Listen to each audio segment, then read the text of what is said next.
Good morning, y'all. I can't think of anybody better to have coffee with than you guys.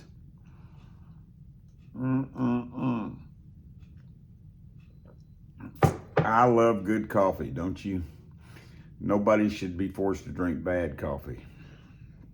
So we are still talking about going from the well of addiction to the spring of freedom through Jesus Christ and finding deliverance and recovery. And today I just want to talk briefly about the power of the 12 steps.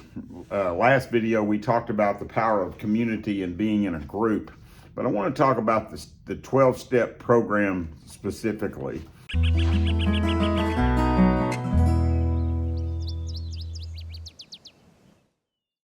And some of the advantages of the 12 steps and how they work in your life. There is a couple of books that I want to recommend. This book is called The Fix by Ian Morgan Cron. Okay, and this is a minister. I think he might have been Episcopalian or Presbyterian, but anyway, he had a long period of sobriety from alcoholism, and then he had a relapse, I think, with prescription medication, and got back into recovery. And this is his writing is so good.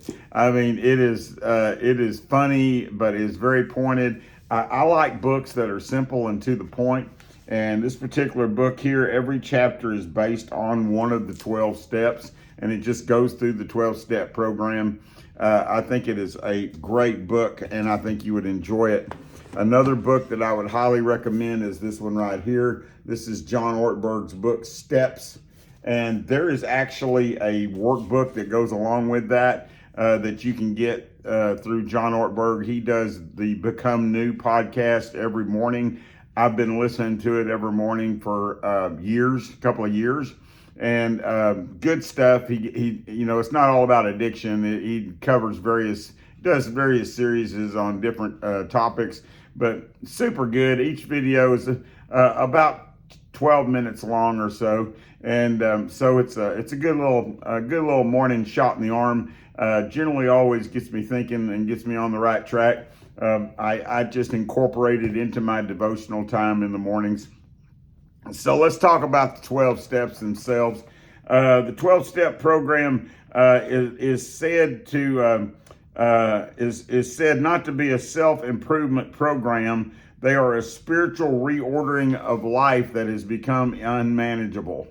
So it's really about a way to get your life back in order. Some of it deals with the past, some of it deals with the present, some of it deals with the future. And I went through the book Steps, and I really gained a lot from it. I was 39 years into my sobriety, or 38 years, when I went through this 12-step program in this book. And man, it really, I used my journal along with it, and it really helped me to go back and identify some things, some places I need to make amends, some areas that I needed to, forgive myself, forgive others, some areas that I needed to shore up. It was very, very helpful. And so I'm just going to take a few minutes here. So the 12-step program can be really broke up into some really main headings. The first one is surrender, which really focuses on step 1, 2, and 3. Step 1, 2, and 3. And the focus on that is powerlessness, hope, and decision. Powerlessness, hope, and decision. So being aware of the fact that we are powerless within ourselves to overcome addiction. If we could, we would. But there is hope. There's hope in the sense that there is a power much greater than ourselves. And I know that AA program has become secularized in a lot of ways. And, you hear a lot of negative rhetoric from fundamental Christianity about, AA is kind of a secular program. But if you get into the AA program, the 12 steps, you can see clearly that it was biblically based, and it can still be just as powerful as it ever was. And not that it's not. I'm just saying, regardless of who they are, whatever person comes to the 12 steps, eventually, if they're going to get anything out of it, they're going to have to admit that they're powerless. They're going to have to admit that there's a higher power, and that higher power can bring them help. I don't know how you get around God. Okay, God has got to be a part of the equation when it comes to that. And then there is the decision that you make in step 3 that says, I can't, God can, I think I'll let him. I'm going to let God do the work that God needs to do in my life. Oh my goodness, wouldn't it be great, okay, not just people who are struggling with some severe addiction or some life-controlling issue, but wouldn't that be great if just everybody felt that way? That they're just going to let go, surrender to God, and let God take control of their life.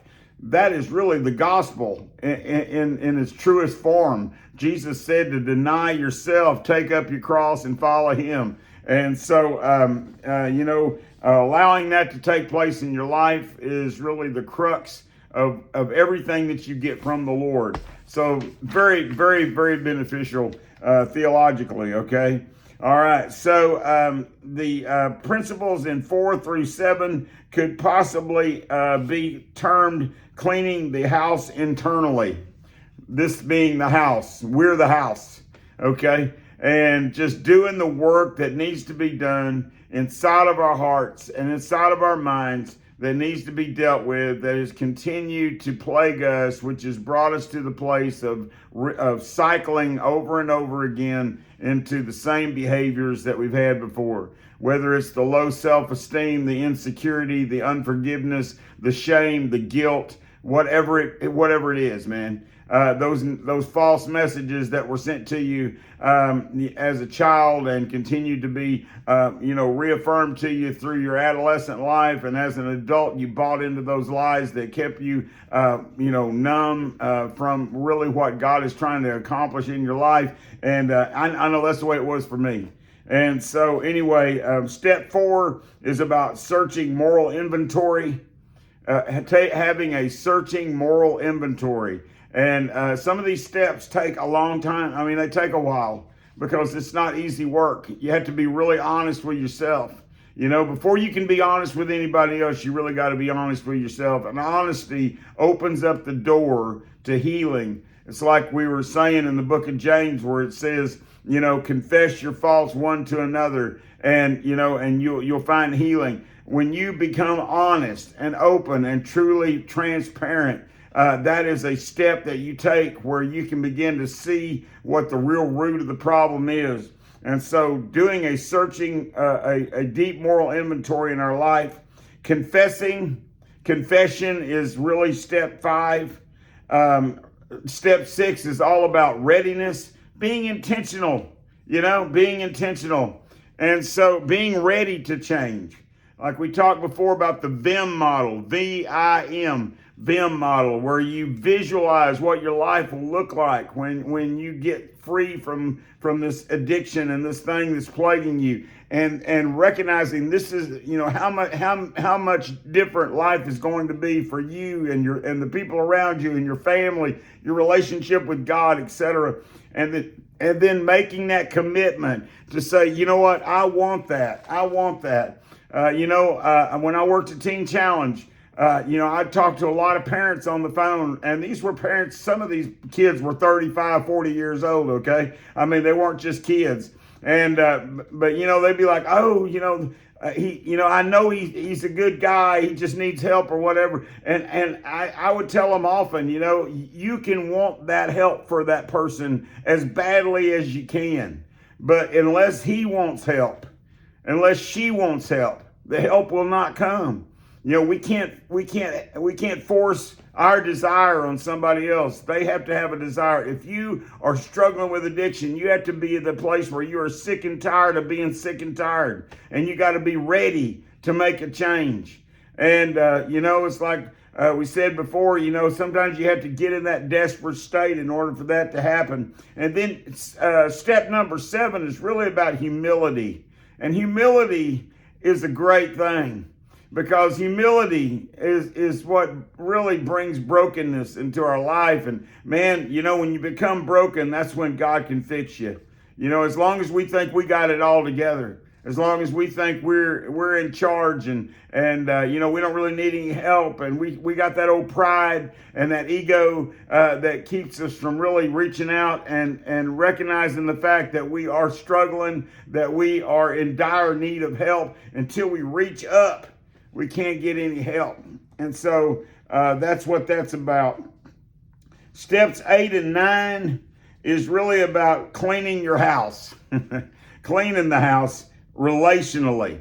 The steps 4 through 7 is about cleaning the house internally. Steps 8 and 9 is really about cleaning the house relationally, and it's all about willing to make amends and then making amends. Willing to make amends and then making amends. There's that intention again. You got to be willing. You gotta get to the place to where you're willing to build the bridge. And sometimes, that person is not there anymore to make amends with. And that's okay. If your heart is open to being in the right place, the work can still be done, whether that person is willing to make amends with you or not. It's really a personal process that you have to go through. And then finally, steps 10 through 12 is really about maintenance. Keeping it going through daily inventory, prayer and meditation, and then service. Being a part of somebody else's life who's trying to get some help. Where do you think AA sponsors come from? They come from the program. They come from, from the same level of addiction that you were in. And they have gotten help, and somebody else has gave them a helping hand and kept them accountable and been there for them. And then there comes a time when you got to give back.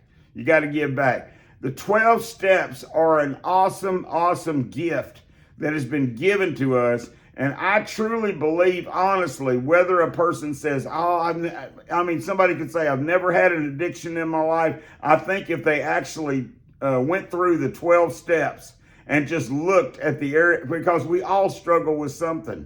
And if they looked at the areas of their life that they don't like, the negative aspects of themselves that continue to plague them and has plagued their relationships and whatever, I believe they would help anybody, really.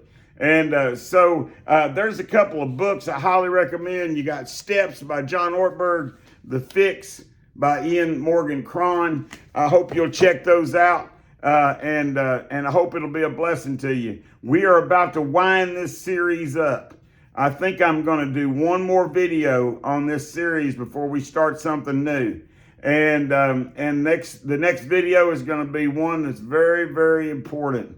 And so we'll talk about that next time. But until then, I think I almost let my coffee get cold. It's still good. I'll see you then. God bless you.